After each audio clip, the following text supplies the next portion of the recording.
মণিমা কিচেনে সবাইকে স্বাগত। আজকে আমি ভিডিওটা ছাদ থেকে শুরু করেছি। মাছ কাটতে এসেছি ছাদে, সেই কারণে।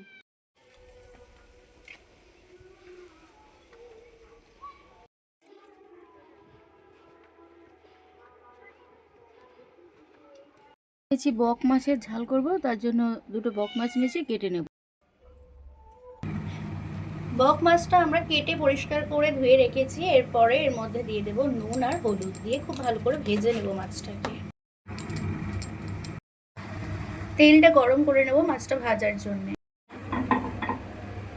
মাছগুলো একে একে ভেজে নেব।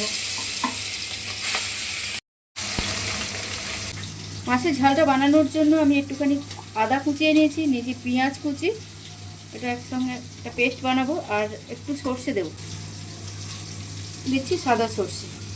মাছটা এরকমভাবে ভেজে নিয়েছি। এরপরে ওই মাছের তেলেতেই আমরা মশলাটা করে নেব। করে নিয়ে ওই তেলের মধ্যে দিয়ে দেবো কালো জিরে, তারপরে কুচিয়ে রাখা টমেটো আর কাঁচা লঙ্কা দিয়ে দেবো।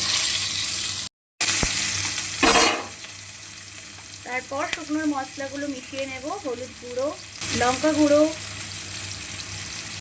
পেস্ট করে রাখা মশলাটা দিয়ে দেব। খুব ভালো করে মাছের সাথে সবকিছু মিশিয়ে নিতে হবে। স্বাদ অনুযায়ী নুন অ্যাড করবো এবারে। রেসিপিটা আমাদের প্রায় কমপ্লিট হয়ে গেছে। এরপরে আমরা কাঁচা সর্ষের তেল ওপর দিয়ে ছড়িয়ে দেবো। রেসিপিটা যদি ভালো লেগে থাকে সবার, তো লাইক, কমেন্ট, শেয়ার, সাবস্ক্রাইব করবেন। ধন্যবাদ।